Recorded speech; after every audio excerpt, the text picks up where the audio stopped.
Oke, Assalamualaikum warahmatullahi wabarakatuh. Sebelumnya, perkenalkan kami dari kelompok 12. Ada saya, Ifatul Soma, ada Dinda Ivanda, dan juga ada Nanda Sri Rahayu. Nah, di kelompok 12 ini kami akan membahas tentang melakukan presentasi dan rilis berita. Nah, tentunya ada 2 poin di sini. Apa itu presentation dan apa itu rilis berita? Presentasi sendiri itu adalah menyampaikan, penayangkan suatu kegiatan sebagai hasil kepada pihak internal dan eksternal perusahaan. Tujuannya sendiri untuk memberikan informasi, persuasif, dan juga instruksi. Contohnya, misal kita dalam sebuah perkuliahan, pasti ada dong tugas presentasi. Nah, di presentasi tersebut kita menyampaikan materi apa yang akan kita sampaikan, poin-poin apa yang akan kita berikan kepada audiens, kepada teman-teman kita, seperti itu. Nah, selanjutnya adalah new release atau bisa dibahas atau bisa disebut dengan rilis berita. Merupakan sarana informasi yang perlu diciptakan sebuah perusahaan bisnis untuk menyampaikan sesuatu yang dihasilkan kepada audiens. Setelah kita presentasi, setelah kita menyampaikan informasi, berita itu harus kita rilis. Karena apa? Karena dalam berbisnis, audiens itu juga butuh informasi tentang perusahaan kita. Selanjutnya ada tujuan presentasi. Yang pertama, ada memberikan informasi. Dengan kita memberikan informasi, nantinya itu akan terjadi umpan balik atau bisa kita sebut dengan feedback. Setelah informasi sampai kepada yang dituju sesuai dengan harapan pembicara, seperti terjadi perubahan sikap, pendapat, dan juga partisipasi. Biasanya media komunikasi itu dapat berupa pesan gamblang, instruksi, baik tanggapan, tarwi atau persuasi. Baik sehingga mempengaruhi atau membujuk audiens untuk bersikap, pendapat, perilaku, dan maupun berpartisipasi dalam keinginan pembicara. Dan yang ketiga, ada memberi instruksi. Contohnya, seorang direktur itu memberikan instruksi, memberikan arahan kepada manajer, seperti itu. Selanjutnya adalah hubungan tingkat interaksi dalam tujuan presentasi seperti tadi. Dari tingkat interaksi itu ada hubungannya seperti informatif, persuasif, dan juga instruksi. Seperti itu. Selanjutnya yaitu perencanaan presentasi. Perencanaan presentasi dimulai dengan menentukan ide pokok, menyusun garis besar atau outline yang akan dipresentasikan, menentukan panjang presentasi, dan menentukan gaya atau pendekatan. Selanjutnya yaitu format presentasi. Yang pertama yaitu pembukaan.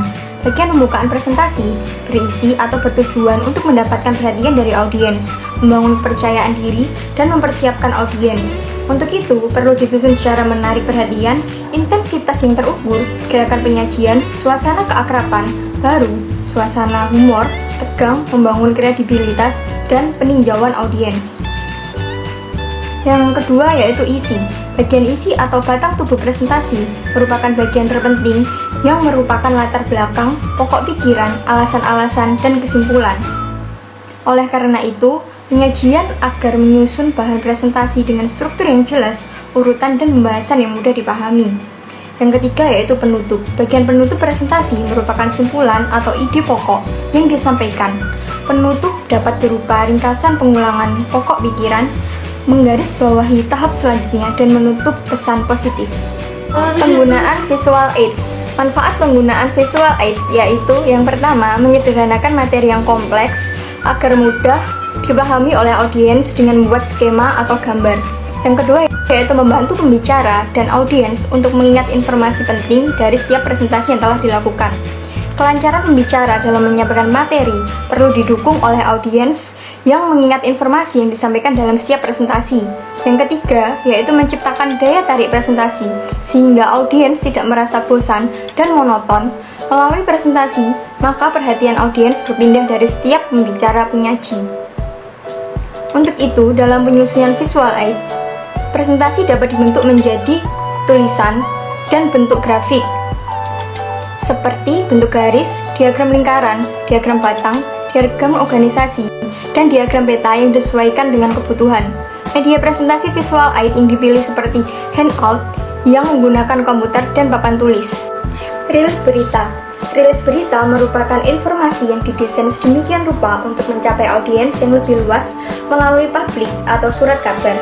Rilis berita berisi informasi atau berita singkat yang merupakan sebagian kecil dari keseluruhan berita yang dimuat dalam suatu surat kabar.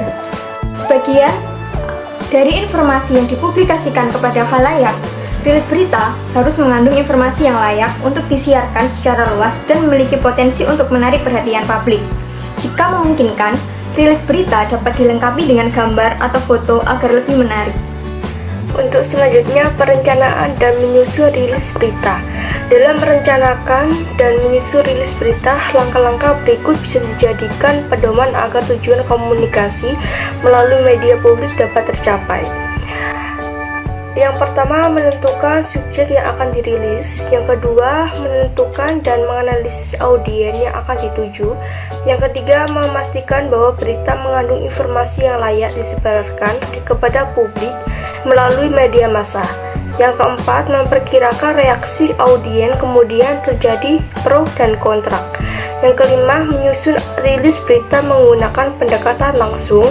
Walaupun reaksi audiens diperkirakan negatif, rilis berita biasanya disusun dengan pendekatan langsung untuk menarik perhatian pembaca.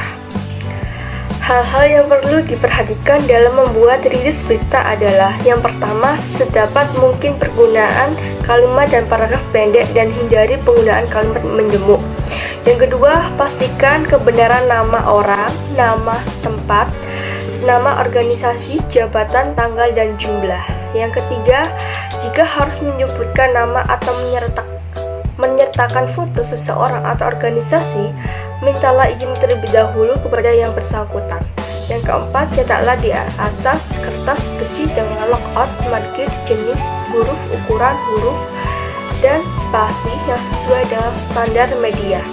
Yang kelima, menyimpan arsip dalam bentuk hard copy dan soft copy. Yang keenam, melakukan review untuk memastikan bahwa pertanyaan jurnalistik yang meliputi 5W plus 1H yang sudah terjawab. Setelah menyusun dilakukan, langkah berikut yang perlu diperhatikan. Yang pertama, memiliki media publikasi yang tepat agar dapat mencapai audiens yang diinginkan.